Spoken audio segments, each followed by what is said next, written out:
Alright, so I wanted to use my gimbal, but it's dead. So anyway, we'll do it this way. So right now I'm going to go in here, get all of my tools out.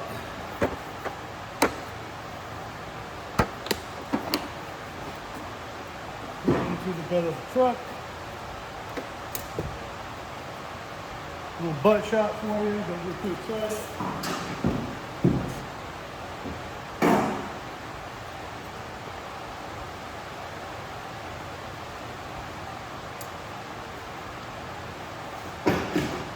Now everything is about ready. I'm going to come in here and put a slit here. Yeah, I could disconnect it under the hood, but it'll be hard for the time being. Like I said, this is all going to the dump. Put a slit here real quick, slide that on there, then I'm going to tape that up or disconnect it under the hood because I don't know how it's ran through, so I really don't want to get tugging and messing with it. At the moment, these wires here, I can probably reuse the remote wire. The RCAs seem pretty good. So right now, sorry for the jerky camera work, the kind of found footage looking things going on, but so yeah, so right now I'm gonna set the camera up and work on pulling this out. I don't think there's anything holding it in at the moment.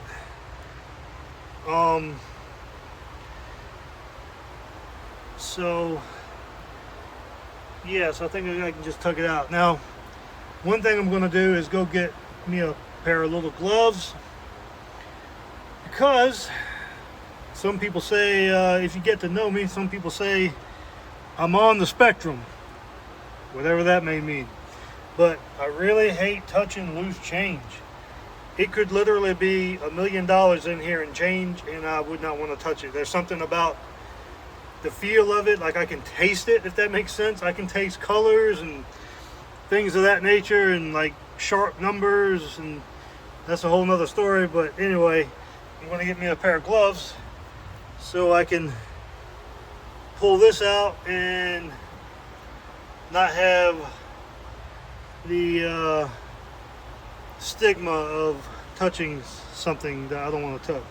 So it's kind of weird. I don't even like change in my pocket or in my wallet. I'll do anything I can to not have change on me. So I'm going to walk around to the side over here, grab me a pair of gloves, and get yanking.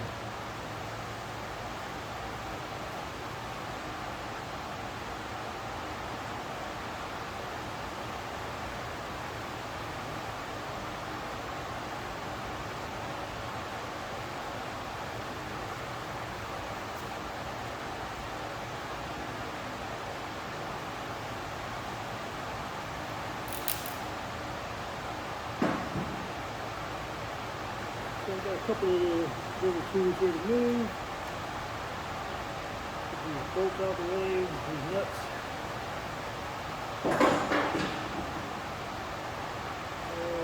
Interior screws.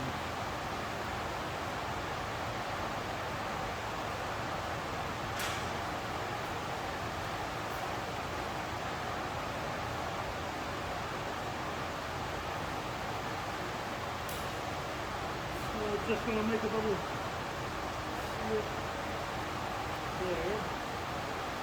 Get that fuse out. Good enough.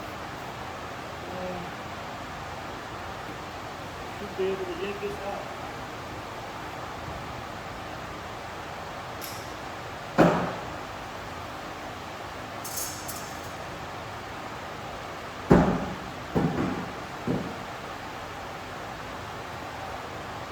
These are new, fairly new, so right now I'm going to flop them over.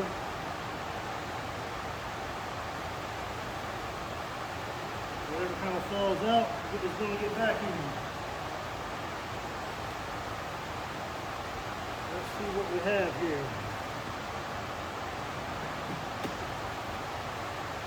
Oh yeah, we got a little surface rust going over here, but what happens is a lot of times these vents get clogged and they kind of leak through and they don't vent the way they're supposed to. This strip looks pretty good. But overall, I mean, with it's just condensation a lot of times. You know, heat, cold, you know, getting cold, warm, all that stuff, cycling, actually being driven and whatnot. It just happens. But like I said, there's no holes in the floor, so it's not like the gift shift over there. So I think we're all right.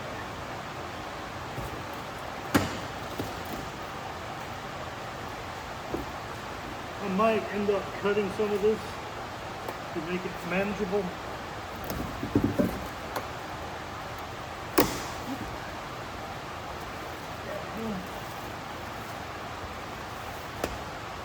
I wish I had a second set of hands here. Kind of help me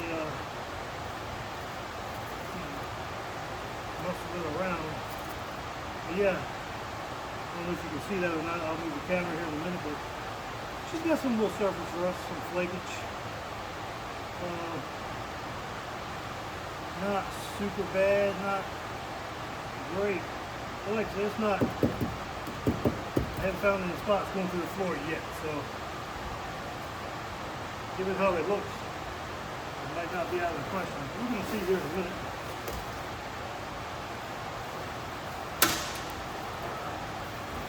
What a mess.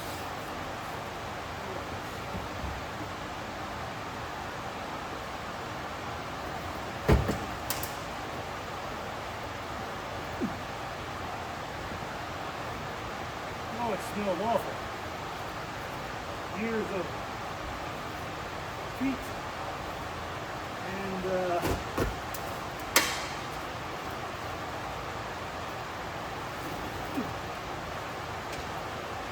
who knows what's written in this truck. So yeah, so it looks like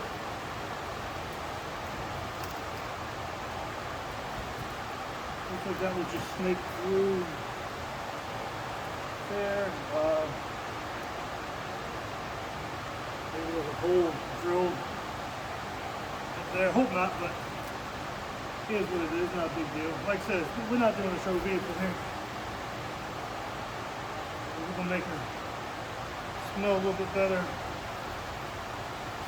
feel a little bit better about the project.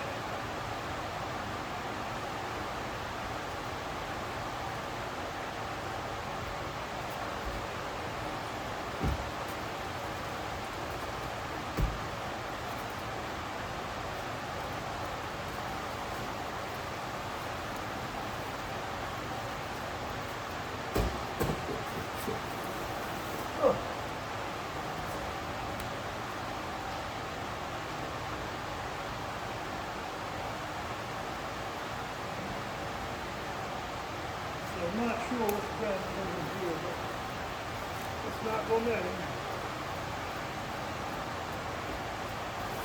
There we go.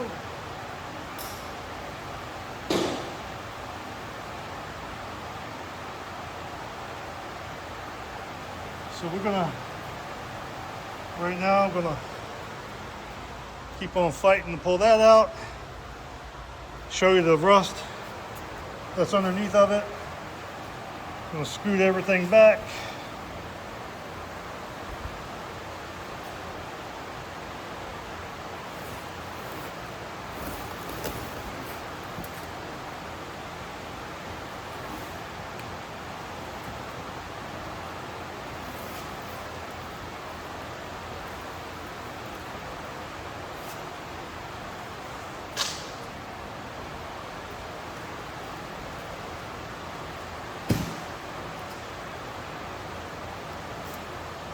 All right, so that's that. Like I said, we got years of, sorry if that was blurry, but we got years of cigarette smoke. Who else knows what? There even may have been some heeing and sheeing going on in this thing. I don't know. But like you see, it's not terrible. Looks terrible. Looks, you know, I don't even know if I'd have been doing this if the guy didn't give me the carpet kit with it. Because, I mean, let's be honest, how many people actually say, all right, I got an old truck, I'm going to rip it all apart. Unless you're rebuilding it and trying to whatever. But if the carpet didn't have that rip in it over there, that I think I showed you before I started, if I didn't have the carpet kit, I'd have probably just drove it as it is and let it be. Of course, everything else I've ended up kind of taking the carpet out of. It's just one of them things that happens after you have something for a while like this. So that's that. And then as you get older and you get messing with more stuff, you kind of realize, all right, do I really like this truck? Because I'm going to go ahead and put a little bit of time and effort into it. And so you kind of go from there. But like I said, of course, the carpet is out of the 90s project over there.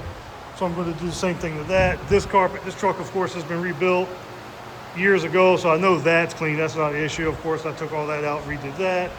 Blue truck over there could probably use a carpet kit because that old carpet after a while kind of gets matted down and whatnot. It was like that when I bought it. But I moved it here and there and looked at it. It doesn't look like this.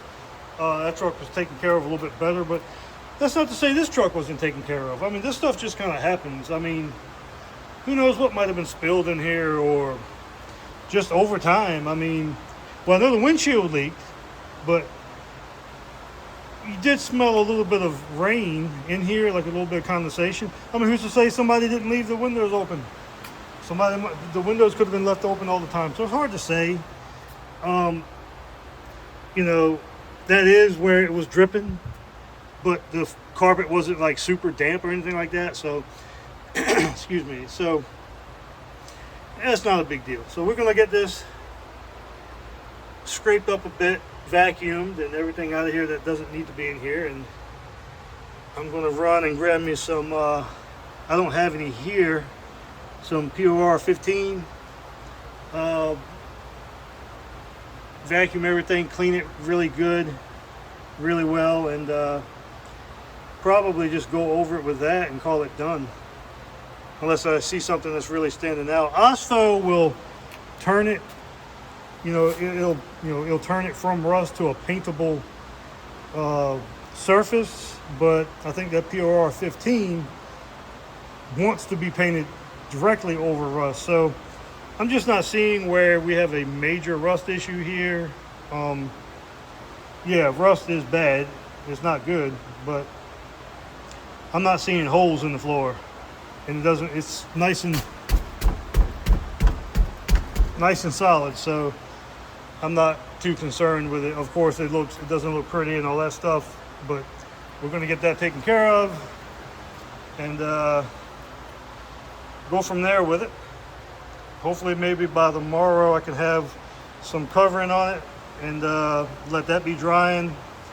The kill mat will be here Wednesday or Thursday, so I can go ahead and put that down, start getting that rolled, and hopefully have the carpet back in maybe by Thursday, Friday, something like that. My stereo system and whatnot, that can of course be put in after all that, so that's not a major thing. But I will have the carpet in and we'll be done with that.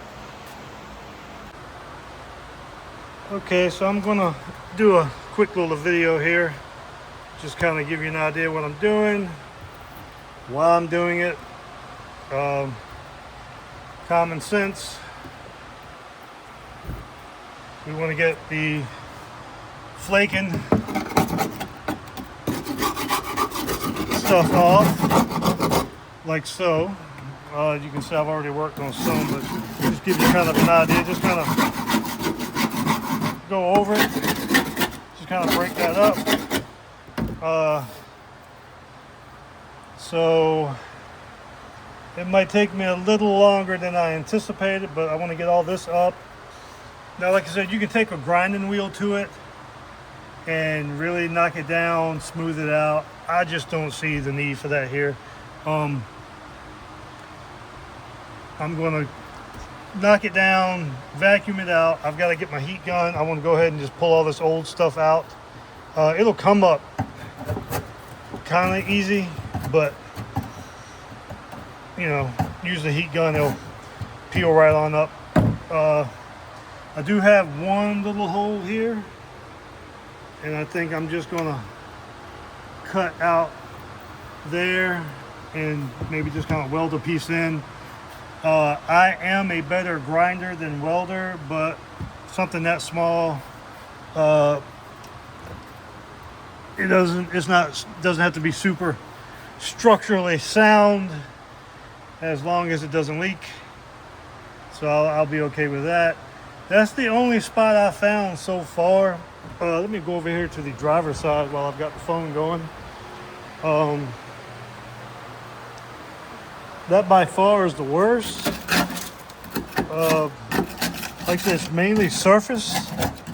Looks like someone maybe patched that up at some time. Well, I might just leave that. Whatever, that looks like fiberglass. That might be an option over there as well. Just get a little fiberglass patch. As long as it doesn't leak, I'm good with that. Again, before anyone out there says, oh, well, that's sloppy. Well, I would agree. But this truck has 245,000 miles on it. Runs great, as I said numerous times. Looks pretty good. It looks good in videos. It looks good in pictures. I mean, she's got her battle scars. But again, I'm not taking the truck apart. I am not going that far with it. It's just, if you do all that, you may as well replace the rockers. Because I'm sure if it's looking like that, I'm sure inside the rockers probably have something similar going on. And maybe I'll be alive when it starts to show. Or maybe, who knows, I could wreck the freaking thing. Who knows? But I just don't see the need to get super picky. And, you know, if this was say a customer's truck and they brought it in here for me to do this job, hey, I want you to put carpet in my truck and clean up this. Well, I would immediately contact them about that, and that's where that would be farmed out. That would be, hey, get somebody that can, you know, good body man, welder, whatever in here to fix it. Then I'll continue on with the process I'm doing. If it were for somebody else. And one could argue, the overthinker could say, well, what if you ever sold the truck? What if this, what if that? You're right. Someone else could end up owning it and dig into it and be like, oh my God, what did this guy do? Well, yeah, but again, 245,000 miles, 1993. This truck is going to be put to work. I'm going to use it a lot. Like I said, the days that I've been driving it, the nostalgia was strong, and I just, yeah, she's going to be driven. So lots of things can happen in between now and my demise from the planet. I don't plan on selling it. I've only sold 2 vehicles in my entire life, and that was one, I was helping out a friend that needed a truck, and I was upgrading at the time. If I was in the situation I was in now, I'd have never sold it. But, you know, I was 19, 20, and upgraded to same brand truck and all that stuff, but, you know, a whole lot newer year. Keep in mind, this was like 1997, and the truck I sold him was an 82, and I upgraded to an 89. So anyway, I sold that to him because he did need a vehicle and all that. That was an S10 as well. It had the 2.0 in it, or the 1.9. I can't remember what those engines were back then. I think it was a 1.9 or 2.0. I'm usually the S10 aficionado, but I can't remember at the moment. Sorry. But anyway, that and a 91 Camaro that I sold about 10 years ago. And that was only because it was sitting, my wife and I moved to this house where we're at now, just getting started and all that stuff. Both of us had new jobs. And, you know, I had a little garage out there that has now become her garage since I've got my shop. And so I had my stuff in there. I had my other 93 in there in pieces, my blue truck. I was working on my dually, all that stuff. And the 91 Camaro kind of just sat outside. I would wash it like every other week. and start it, move it around, stuff. But it seemed like every time I went to it, the door might have sagged just a little bit more, or the paint seemed like it was chipping a little bit more. Great car overall, good bones. And I was like, you know, at that point in time, this shop wasn't on the radar, and I ended up selling it because why not let someone else enjoy it rather than it, you know, return to the earth and just sit or with flat tires or whatnot.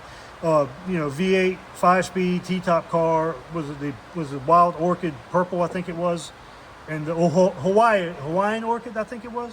Yeah, Hawaiian Orchid, I think was the color. But anyway, yeah. So back to what I was saying. This will never be sold for my ownership. So, you know, if that bothered them, they can fix it. You know what I mean? It's not like we're, you know, using wood screws to put in an entire floor pan. I would never do that. A little hole like that, maybe someone went out. More than likely, if I feel under here, okay, no, that's not a patch. Maybe it was where a wire was ran or something. I don't know, but I don't feel anything underneath where it was bleeding out or anything like that. So who knows why that's there. But I might do something like that. That is an option now that I'm thinking about it. But I'll probably just tack a little square piece. I got some old fenders outside. Cut me a little piece of metal off of that. Grind it down, tack it on in there, clean it up, be done, boom. So anyway, I'm going to continue on with this, and that's the only. Oh, that seems nope. Okay. Oh, what we got here? That seems kind of deep, but that's fine. Yeah, that's okay. So. Feel underneath here. I was underneath here the other day. It looked fine, but you know, I didn't see any rust bleeding through. So maybe we got to it just in time. At some point in time, this would have been an issue. Who knows when? Like I said, it's 93. 10 years from now, 5 years from now, who knows? But it's worth doing the little bit of work that I'm doing to it to, you know, feel a little bit better about the situation. Like I said, realistically, you could just vacuum this up and put it back and throw everything in here and be done. But like I said, I'm going to clean all this up, OSFO and or POR 15 it, and put down the kill mat and put the carpet back in, and we are back on the road. Steam clean the seats, like I said, and either get me a new or see if this headliner board's in pretty good shape. See if I can just reupholster that with no problems.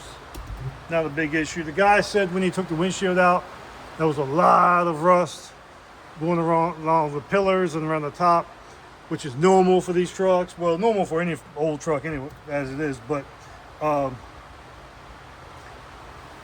so yeah, I mean, like I said, you know, I don't want to get overthinking this. I did kind of figure it would be sort of like this before I started. If that's the only little hole I find, I'm in good shape.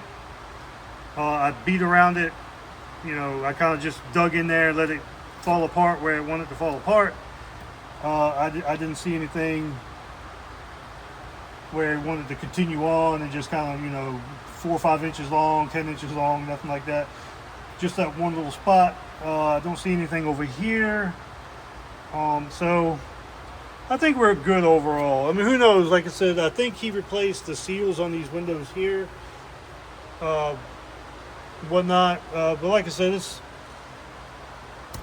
an old truck, and you're going to run into these things. Like I said, if we were doing some kind of, you know, big money job here, yeah, we definitely would have a body man in here, you know, getting the 411 on the situation to figure out that next move, and hey, let's put a floor pan in there, or let's just cut all that out, blah blah blah. But one, cutting all that out and repairing it correctly, that does kind of supersede my skill set. I mean, I could get it in there, but I wouldn't feel good about it, and it wouldn't look as good as a professional. So it looks better like this than it would be if you were to F it all up, you know what I mean? with hacky work. At least this looks normal. At least this looks, okay, this is just time and old, rather than, wow, you took your time to cut all this and look at it, wow. So I know my limitations, but I'm also not going to spend hundreds, well, I shouldn't say, but more than that, thousands, getting someone in here to repair all that and cut things out and donor trucks. And then next thing you know, you're putting thousands of dollars into the paint. And since you went like Forrest Gump, and since I went that far, so we're not doing all that. Like I said, and if I ever did sell it, I would tell someone, hey, that was a little hole over there. I patched it this way. Be aware of it. But by the time someone buys this truck, she's going to probably need a full-on restoration if someone cared that much. And I mean, I'd probably be dead in the ground by then. So, you know, kind of bouncing around with stories here. But, you know, in all of my vehicles, I have notes letting people know the flaws that it all has. And maybe that's overthinking and anal retentive, I don't know, OCD, ADHD, I don't know. But it's kind of like, hey, I don't want anyone to think I screwed them, and I don't want anyone to think I do shoddy work. I know my limitations. So, like, you know, I know when to say, hey, we're done here. We can't do this. And this isn't going to work, or blah, blah, blah, blah. So, that being said, like I said, my 93, that blue truck over there, when I bought that, I was so excited. It had a V8 swap. That was 26 years ago. And I didn't care. I just had to have it. V8 S10, man. I mean, the truck's pretty. It looks nice. But she's got flaws too. And when I ended up putting a new engine in it, and then I put the correct engine mounts in it, engine and frame mounts in it, and you realize, holy smokes, they beat that firewall to death. You don't have to do that anymore. You didn't even have to do it back then. But parts are so plentiful now. You can order swap kits and all that. It's just, it is what it is. And the correct thing to do to that truck, if you ever wanted to go that far, would be another cab, donor truck, whatever. Am I going to do it? That's a big negative, Ghost Rider. Mike T isn't going that far with that truck. So I'll leave a note and say, hey, man, if it bothers you, you might want to get it straight. But if not, rock her on down the road and go by my gravesite and do a burnout. But anyway, kind of being dumb there.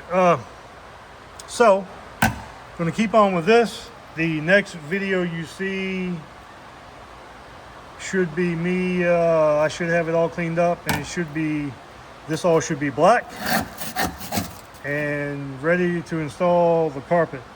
So I will do a little video here, show you how it's coming up. But like I said, you see what's going on, and anyone that's dealt with rust,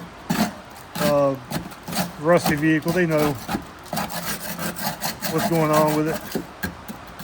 They know what I'm talking about. If anyone ever has any questions, message me, comment on the video.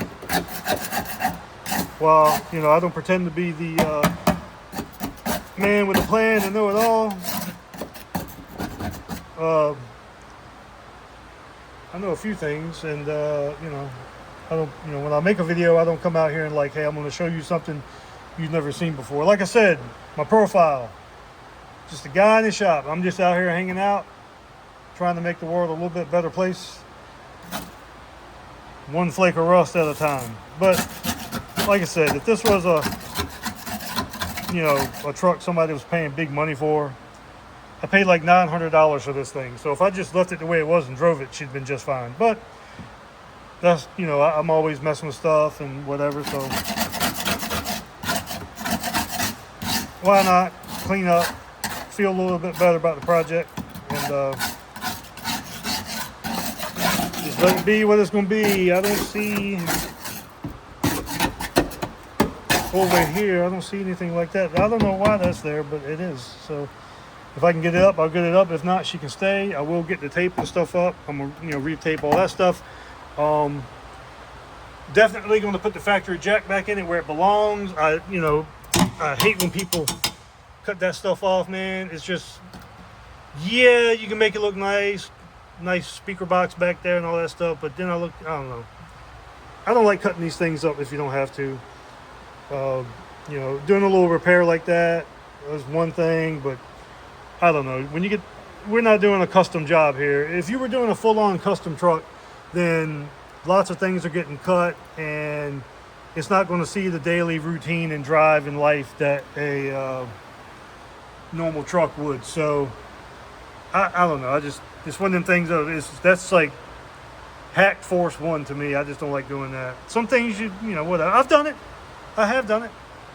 Not to my say 93, and once you realize that you don't have to do all that to put something in here, because once you cut all that out, you're committed to that. Again, you're doing body work and things like that you don't have to do. If I don't know, I don't know. I just don't like doing that anymore. That's just not my style. So we're going to leave that. I'm going to build me a little box back here, and you know, it's not going to be huge because I don't want to lose my space back here for clothes, or you know, going riding out somewhere, a hotel or something like that. Dog sitting back there. So I'm gonna build me a little box. Maybe come out to here to give it some stability. Like I said, I had a little box in my 93 that I built. I'm a short guy, so I built that box, and everyone was like, well, that's not going to work for them speakers. It's not going to sound good. I mean, that thing jammed, and people couldn't believe it. But I'm not a number cruncher. I'm going to try it and see if it works. And if it sounded like crap, then I'd leave it out or take it out, and I wouldn't have a stereo system in there, or I'd go with some 8s or something. But because my comfort comes first now. Back in the day, you go to building trades in high school and you'd build a box, and you'd be sitting in, it was all for the bass. You're thinking bigger the box, the better. So you're sitting in the steering wheel. That's uncomfortable. And, now that you're older and wanting to drive across states and stuff like that, then, driving from home to high school with $3 in the gas tank, that's one thing. But in cruising around the little local cruise-ins and thing, the little local strip around here. But driving 5, 6, 7, 10 plus hours, that's not really my style. So anyway, where I was going with that, the box I built was probably no bigger than from here up, and I just built it where I was comfortable, and it sounded freaking great. Of course, that was in the mid-late 90s, so that box is no longer with us. In between moves and all that stuff, she kind of deteriorated over time, in between storage and all that stuff. So ended up just getting rid of it. Don't have that anymore. So that's that with that. So I'm gonna, like I said, build my little box, maybe come out to here to give me some stability, so where I don't have to I don't, like I said, the guy, he drilled some holes in the bed, in the cab here to hold that box that he had in here down. And I just hate drilling through things like that. Sometimes you got to. It is what it is. But I'm gonna put that box in here, and hell, maybe some Velcro in the back or something like that to keep it from wanting to flop over. It's not gonna be huge. It's not gonna be super heavy. So, and I can kind of recess this and kind of cut it out and fit it in there. Even if I don't use the factory jack per se, at least it's there. If somebody wanted it, whatever, I can leave the jack out, but I don't want to cut that out. Yeah, I could do 2 separate boxes and maybe go over, but I don't know. We'll see how that goes, but that's not cutting that out. Anyway, so that's gonna be that, and that's what you see there, the flakes, Freddy Flakes. So next time you see me, I will have all of this vacuumed and situated, and we should be ready to put some carpet in. As usual, thanks for watching. If you are, if not, you didn't see it, so there's no reason to thank you for. See, I'm overthinking again. See you next time.